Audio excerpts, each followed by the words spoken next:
Assalamualaikum warahmatullahi wabarakatuh. Pelajaran Geografi kelas 10 semester 2 tentang litosfer. Pada pertemuan kedua kita membahas mengenai tenaga pembentuk bumi. Oke. Pada video sebelumnya kita sudah membahas mengenai bentuk permukaan bumi.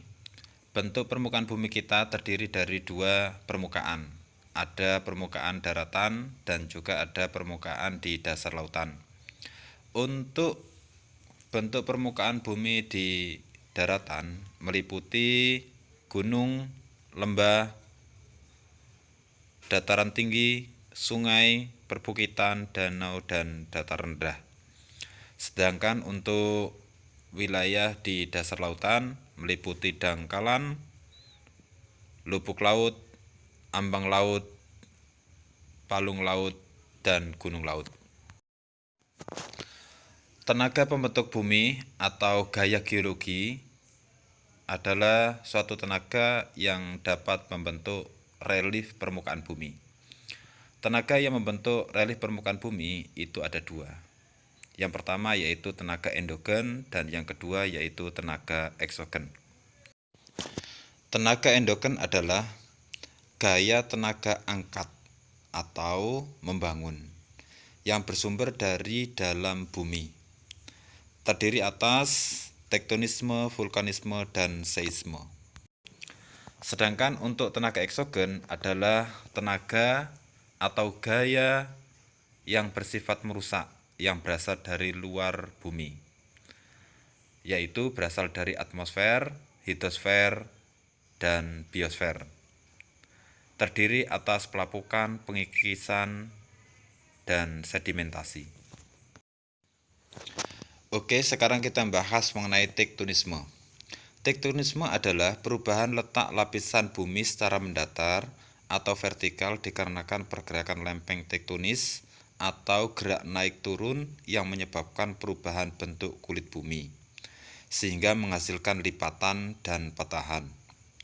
Gerak tektonisme ini dibagi menjadi dua, yaitu gerak orogenesa dan gerak epirogenesa. Demikian ini adalah ilustrasi gerak epirogenetik positif.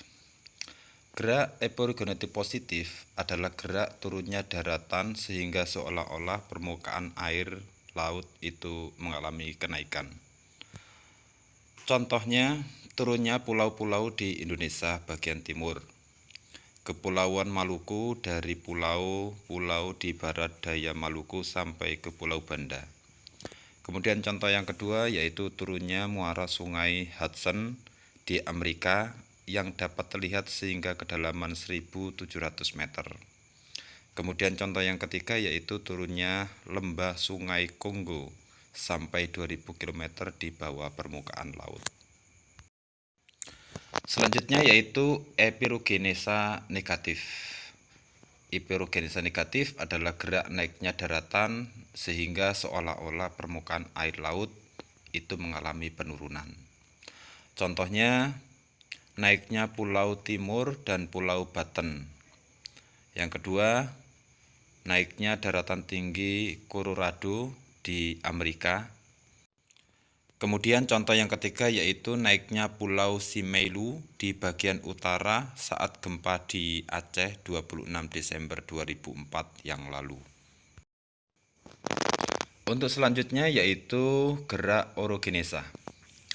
Gerak orogenesa adalah gerak pada permukaan bumi baik secara horizontal maupun secara vertikal akibat dari pergerakan lempeng bumi yang berupa pengangkatan dan penurunan permukaan bumi yang terjadi secara cepat meliputi daerah yang sempit. Gerak orogenesa ini dapat menimbulkan patahan dan juga lipatan. Untuk selanjutnya yaitu patahan. Patahan adalah gerakan tekanan horizontal dan vertikal yang menyebabkan lapisan kulit bumi yang rapuh menjadi retak atau patah.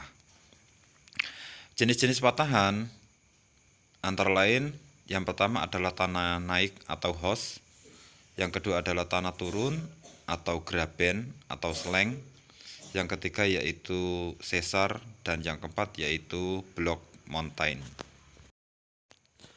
Jenis-jenis dari patahan adalah sebagai berikut. Yang pertama adalah host atau tanah naik, yaitu daratan yang terletak lebih tinggi dari daerah sekelilingnya. Akibat dataran di sekelilingnya patah, host terjadi akibat gerak tektonis horizontal memusat, yaitu tekanan dari dua arah atau lebih yang menimbulkan kerak bumi terdorong naik. Sedangkan untuk graben, tanah turun, yaitu kenampakan dataran yang letaknya lebih rendah dari daerah di sekelilingnya. Akibat dataran di sekelilingnya patah, geraben terjadi karena tarikan dari dua arah yang mengakibatkan kerak bumi turun. Kemudian yang ketiga yaitu sesar.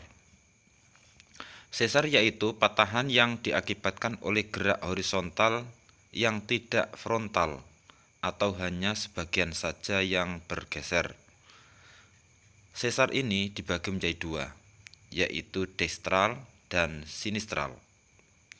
Destral yaitu jika kita berdiri di depan, potongan sesar di depan kita tergeser ke kanan.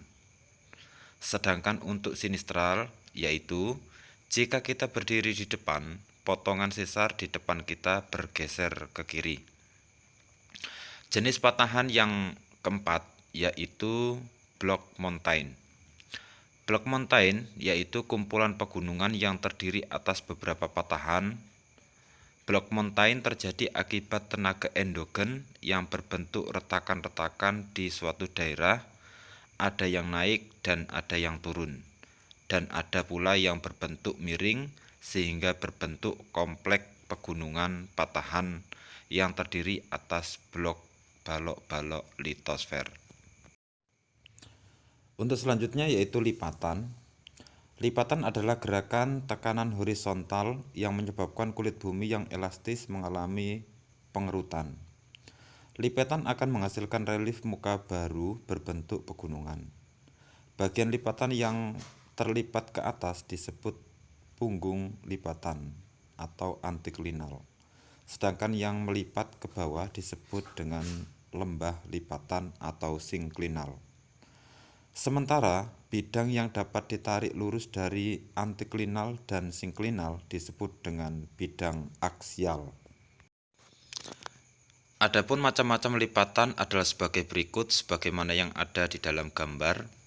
Untuk yang pertama yaitu lipatan tegak, yang kedua yaitu lipatan miring, yang ketiga yaitu lipatan menutup, yang keempat lipatan rebah, dan yang kelima yaitu sesar sungkup. Lipatan tegak adalah lipatan yang terjadi karena pengaruh tenaga horizontal dan tenaga radial yang sama dengan tenaga tangensial. Kemudian yang kedua yaitu lipatan miring, ini terjadi karena arah tenaga horizontal tidak sama. Yang ketiga yaitu lipatan menutup, ini terjadi karena tenaga tangensial saja yang bekerja. Kemudian yang keempat yaitu lipatan rebah, yaitu lipatan yang terjadi karena tenaga horizontal dari satu arah. Kemudian yang kelima yaitu sesar sungkup.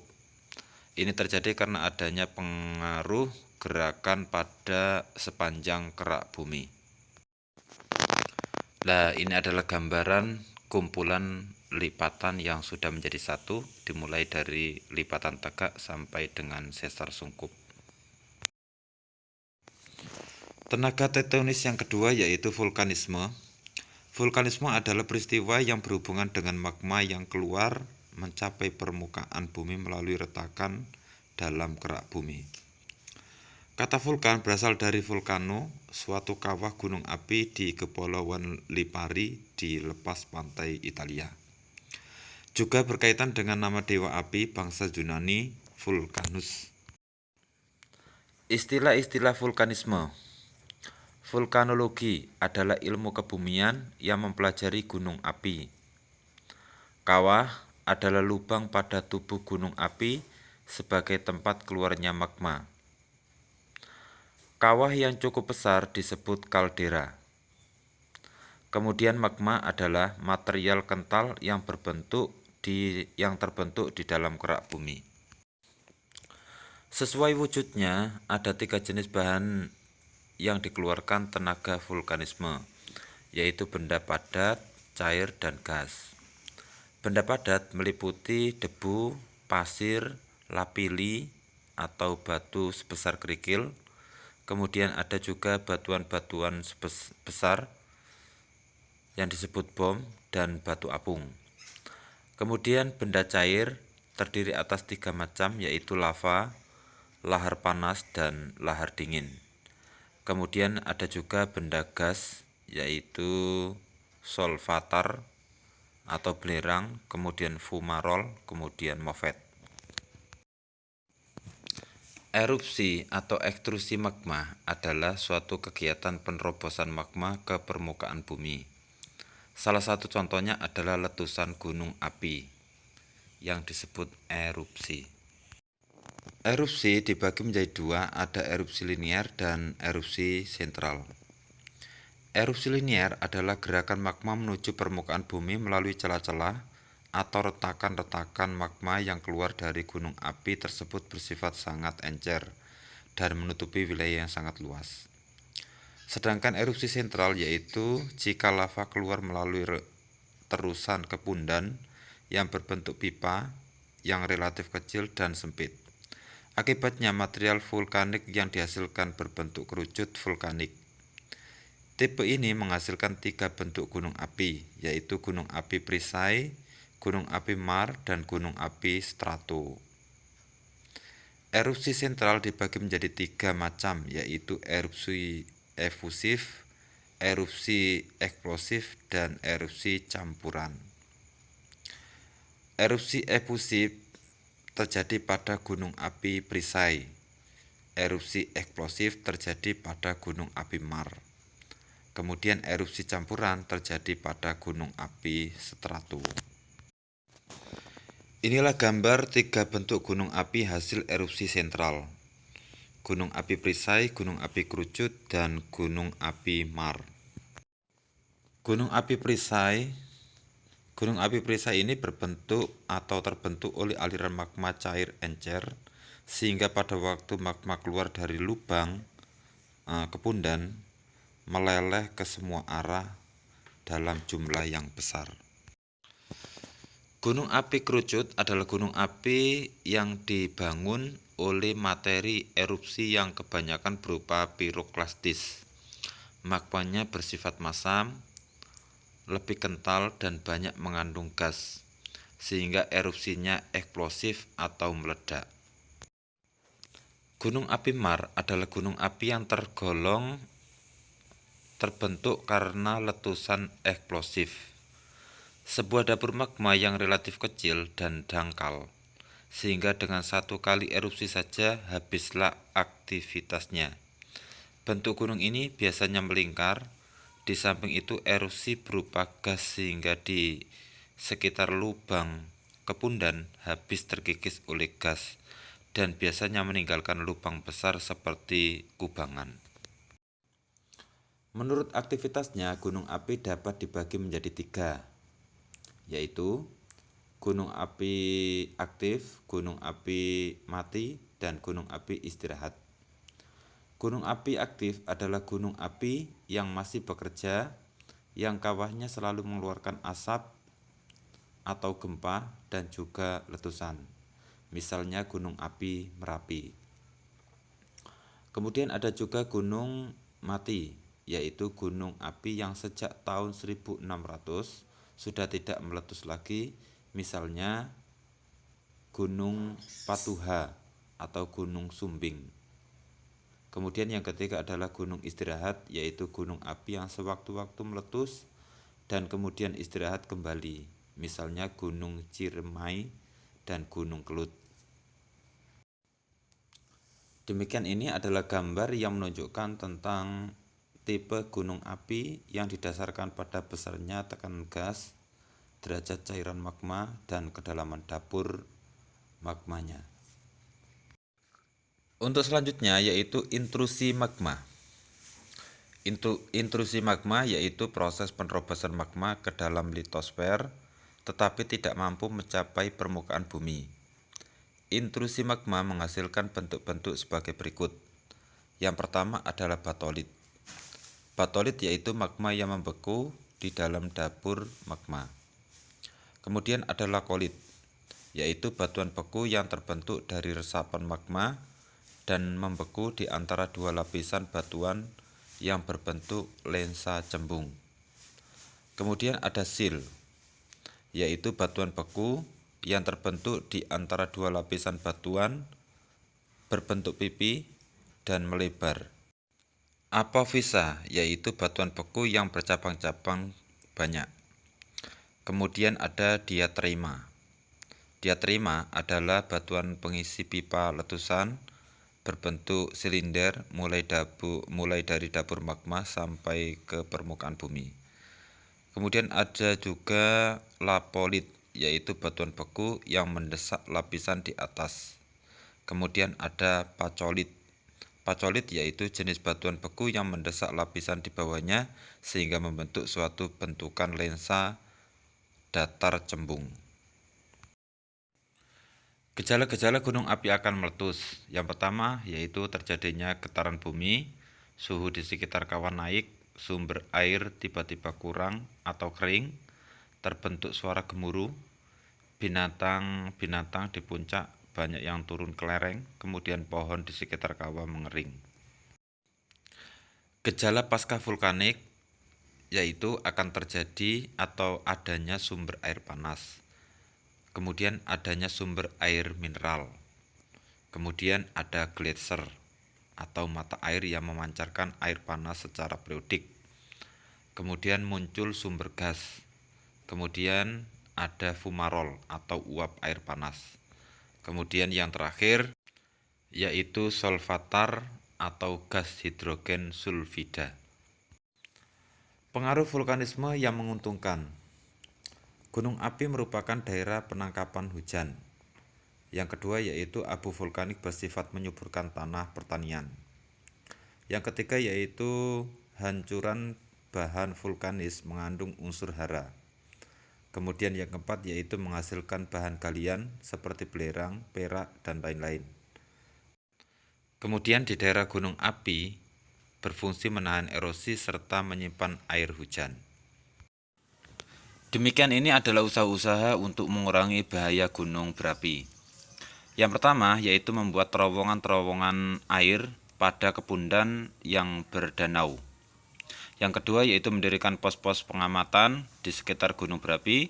Yang ketiga yaitu mengungsikan penduduk yang bertempat tinggal di lereng-lereng gunung berapi yang akan meletus. Kemudian yang keempat yaitu membuat dam-dam penampung di daerah aliran lahar. Tibalah kita sudah sampai pada tenaga tektonis yang ketiga, yaitu seisme. Nama lain seisme yaitu gempa bumi. Gempa merupakan getaran keras dan terjadi secara tiba-tiba. Gempa ini merupakan peristiwa alam yang sangat menghancurkan. Pergeseran daratan di bumi selalu diikuti dengan gempa. Secara umum, penyebab gempa bumi adalah dikelompokkan menjadi 3 jenis, yaitu tektonik, vulkanik, dan runtuhan. Jenis-jenis gempa. Jenis-jenis gempa dibagi menjadi 3, ada gempa tektonik, ada gempa vulkanik, dan gempa runtuhan. Gempa tektonik ini biasanya disebabkan oleh gejala tektonik, yaitu gerakan lempeng tektonik pada lapisan kulit bumi. Lempeng tektonik merupakan bagian dari litosfer yang padat dan terapung di atas lapisan selubung yang saling bergerak satu sama lain. Gempa yang kedua yaitu gempa vulkanik. Gempa vulkanik ini ditimbulkan oleh gejala vulkanik atau gunung api.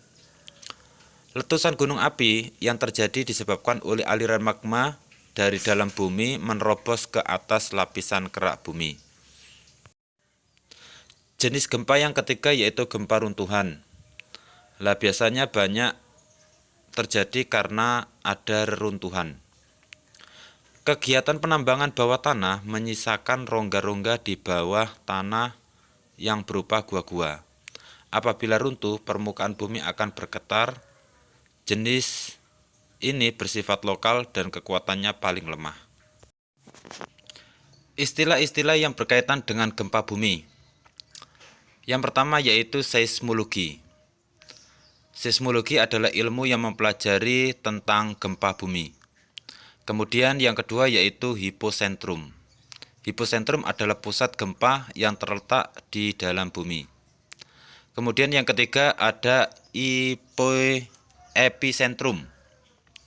Epicentrum adalah pusat gempa di permukaan bumi atau dasar lautan dengan gelombang gempa dari dalam bumi dirambatkan pertama kali di permukaan bumi atau dasar lautan. Kemudian yang keempat yaitu seismograf. Seismograf adalah alat pencatat gempa. Kemudian yang kelima ada seismogram. Seismogram adalah gambaran getaran bumi yang dicatat oleh seismograf. Kemudian yang keenam ada pleistocesta, yaitu garis batas daerah yang mengalami kerusakan karena sebab gempa bumi. Kemudian yang ketujuh yaitu ada isoseita, yaitu garis pada permukaan bumi yang menghubungkan tempat-tempat yang mempunyai kerusakan fisik. Kemudian ada juga homoseista, yaitu garis permukaan bumi yang mencatat gelombang gempa primer pada waktu yang sama dan berupa garis lingkaran atau elip. Dampak negatif terjadinya gempa bumi. Yang pertama yaitu gerakan bumi dapat menimbulkan patahan dan penurunan tanah. Kemudian goncangan yang ditimbulkan dapat mengakibatkan kerusakan yang fatal pada bangunan atau infrastruktur. Kemudian gempa bumi menimbulkan kerugian harta benda dan jiwa. Gempa bumi juga bisa memutuskan perhubungan. Kemudian gempa yang besar dapat memicu munculnya bencana sekunder seperti kebakaran dan tanah longsor. Yang terakhir yaitu gempa besar di dasar lautan berpotensi menimbulkan tsunami. Dampak positif adanya gempa bumi, yang pertama yaitu para ahli bisa mengetahui letak sumber minyak bumi. Yang kedua yaitu tektonisme dapat mengakibatkan relief bumi yang baru. Tektonisme dapat mengangkat mineral tambang ke permukaan bumi. Kemudian gempa yang dihasilkan dari vulkanisme dapat menghasilkan mineral-mineral baru yang berguna buat kelangsungan hidup makhluk di bumi. Gempa yang dihasilkan dari vulkanisme dapat menghasilkan bahan bangunan seperti batu, pasir, dan lainnya. Gempa yang dihasilkan dari vulkanisme dapat menghasilkan tanah vulkanis yang subur yang dapat dipakai untuk berbagai jenis macam tanaman. Kemudian yang terakhir yaitu gempa yang dihasilkan dari vulkanisme dapat menghasilkan sumber panas bumi atau geotermal. Untuk selanjutnya kita melanjutkan tenaga geologi yang kedua yaitu tenaga eksogen. Tenaga eksogen adalah tenaga yang berasal dari luar bumi. Sifatnya merusak atau merombak permukaan bumi yang sudah terbentuk oleh tenaga endogen. Tenaga eksogen dapat berasal dari tenaga air, angin, dan organisme. Tenaga eksogen dapat mengakibatkan terjadinya pelapukan, erosi, denudasi, dan sedimentasi. Sumber tenaga eksogen dari 3 unsur. Yang pertama yaitu atmosfer, air, dan organisme. Atmosfer yaitu perubahan suhu air dan angin. Kemudian air yaitu bisa berupa aliran air, siraman hujan, hempasan gelombang laut, geyser, dan sebagainya. Kemudian organisme yaitu berupa jasad renik, tumbuh-tumbuhan, hewan, dan manusia. Hasil dari tenaga eksogen yang pertama yaitu pelapukan. Pelapukan adalah penghancuran batuan dari bentuk gumpalan menjadi butiran yang lebih kecil, bahkan menjadi hancur atau larut dalam air. Yang kedua yaitu terjadi erosi. Erosi adalah pengikisan oleh media yang bergerak, seperti air sungai, angin, gelombang laut, atau geyser. Erosi dibedakan oleh jenis tenaga perombaknya, yaitu erosi air, erosi gelombang laut, Kemudian ada erosi angin, erosi gletser, dan erosi akibat gaya berat. Tenaga eksogen yang ketiga yaitu menghasilkan sedimentasi. Sedimentasi adalah peristiwa pengendapan material batuan yang telah diangkut oleh tenaga air atau angin. Dampak positif dan negatif adanya tenaga eksogen. Dampak positif. Yang pertama yaitu menghasilkan habitat. Tenaga eksogen seperti panas matahari sangat dibutuhkan seluruh makhluk hidup. Tanpa panas matahari, makhluk hidup tidak bisa bertahan hidup. Tenaga eksogen seperti panas matahari, hujan, dan angin akan mempercepat pelapukan batuan mekanis sehingga dapat membentuk tanah yang subur. Dampak positif yang kedua yaitu memperluas daratan, dan dampak positif yang ketiga yaitu memunculkan barang-barang tambang di permukaan bumi. Adapun dampak negatif tenaga eksogen yaitu angin kencang atau badai yang dapat merusak rumah atau bangunan. Hujan sangat deras dapat mengakibatkan timbulnya banjir. Hujan sangat deras mengakibatkan tanah longsor. Kemudian, panas matahari yang berlebihan dapat menimbulkan kebakaran hutan. Erosi tanah, air hujan yang terus-menerus menyebabkan kesuburan tanah semakin berkurang. Dan yang terakhir yaitu terjadi abrasi atau pengikisan air laut. Oke, terima kasih. Sampai jumpa kembali. Demikian materi litosfer pertemuan kedua tentang tenaga pembentuk bumi dan pengaruhnya bagi kehidupan di bumi. Sampai jumpa.